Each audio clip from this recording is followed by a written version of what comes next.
dear beloved, Boss Mike, Cervera!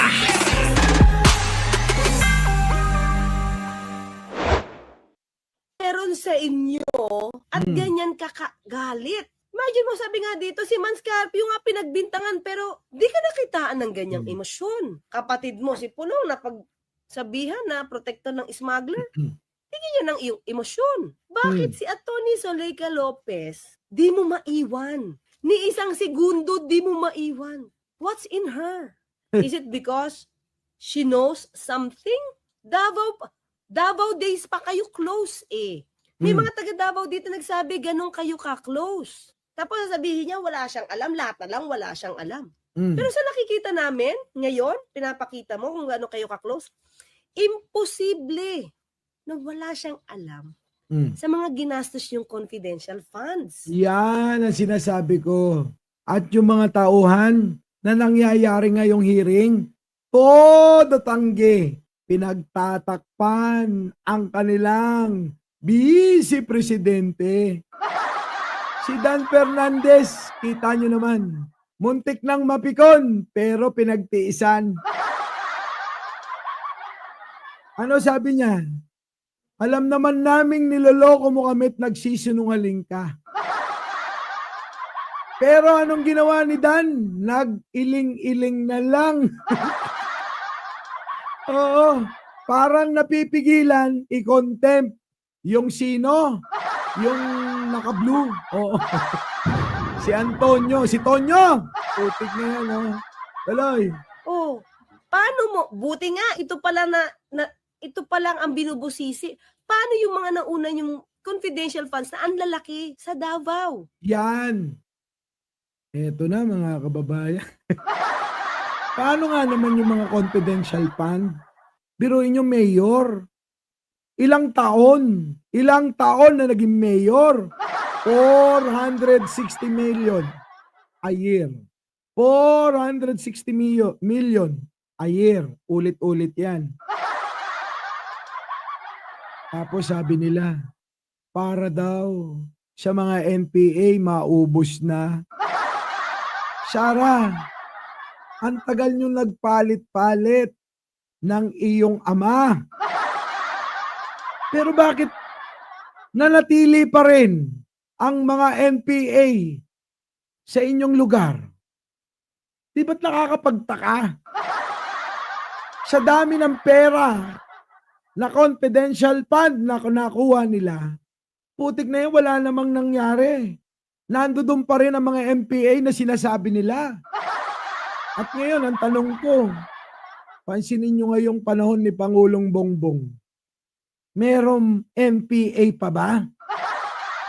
Na madalas maririnig natin sa balita? Di ba? Kung meron man, baka madalang pa sa patak ng ulan. Attorney, bakit? Tuloy mo. Na wala siyang alam sa mga ginastos yung confidential funds. Oh, paano mo? Buti nga, ito pa lang ang binubusisi. Paano yung mga nauna yung confidential funds na ang lalaki sa Davao? Yan, gusto ko yan. Attorney Claire, binulungan ko yan. Sabi ko, Attorney Claire, tumakbo ka. Kailangan ka ng bansang ito. Diba? Sa mga kababayan ko, kung pag tumakbo na senador, congressman, mga kababayan, huwag kayong mag-atubiling suportahan. Attorney Claire, may paninindigan. Hindi tulad ng iba dyan. Sala sa init, sala sa lamig. Ibig sabihin, sa madaling salita, balimbing. Diba? Alam nyo mga kababayan, doon ako bumibilib. Sa taong talagang may paninindigan at ilalaban kung ano yung katwiran. Pero sa iba dyan, minsan magagalit. Kahapon yata may nagalit. Ay, nako. Diba? Tapos yung iba dyan, oo. Natatakot mawalan ng supporter. Ay, nako. Ayoko nang banggitin kung sino yan. Mga kababayan, abay, magmatsyag kayong maigi dyan. Baka mamaya, ha? Baka mamaya, kayo'y, kayo'y nabubudol na. Ano, Boss Mike, sabi ng tatay ko, kapag galit ka sa tao, hindi ito. Mami TV, kailangan natin ng isang attorney clear. Opo ha. Ito, hindi ako galit kay attorney. Ako'y natutuwa sa kanyang pananaw, opinyon, at paninindigan. Oo. Kaya, kapag ito tumakbo, all out ang support ko. Diba? Sige, tuloy, attorney. Nandun na siya. Pati tatay mo, laki ng confidential funds. Ay, hindi nila. Diba? Hindi nyo naman nagapi lahat yung NPA, sabi nyo. Nandyan pa rin, sabi nyo. Diba? Sa kanila mismo galing yan. Tama, si attorney. Diba? Hindi pa rin nagagapi ang mga NPA sa lugar nila. So, anong silbi ng confidential fund na bilyon-bilyon ang halaga?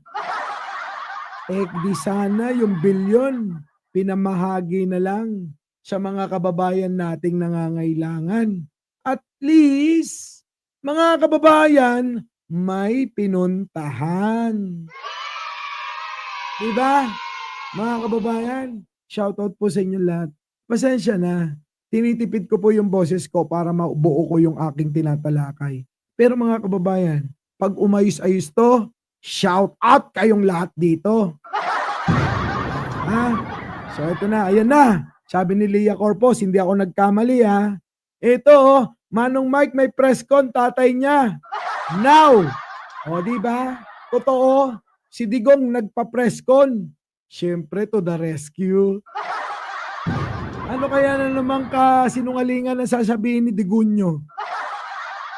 Magkasinungalingan, first honor, yung tatay ni Sarah. Second honor, si Sarah.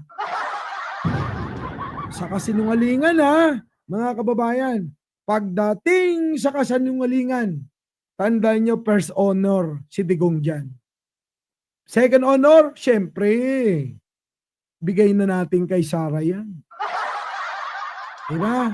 Sige, tuloy. Dito na. Kaya kailangan nyo ng confidential funds kasi hindi nyo pa naubos. Sa laki ng pondong hiningi nyo, wala pa rin kayo lagi pa kayo nagre-red tag. Mga nire-red tag nyo, mga artista pa. Kita nyo.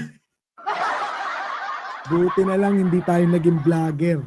At hindi tayo tumiligsa noong panahon ni Digong. Kung hindi, baka itinuro tayong commander. Mga kababayan, putik na yan. Buti na lang talaga.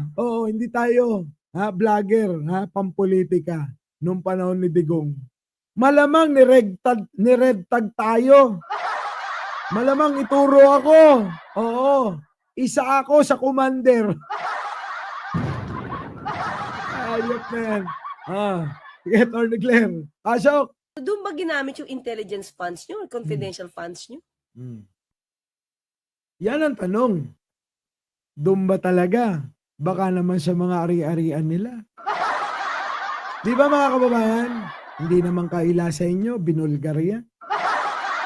Na bili rito sa Davao, sa Maynila at kung saan-saan. Sandamakmak na ari-arian.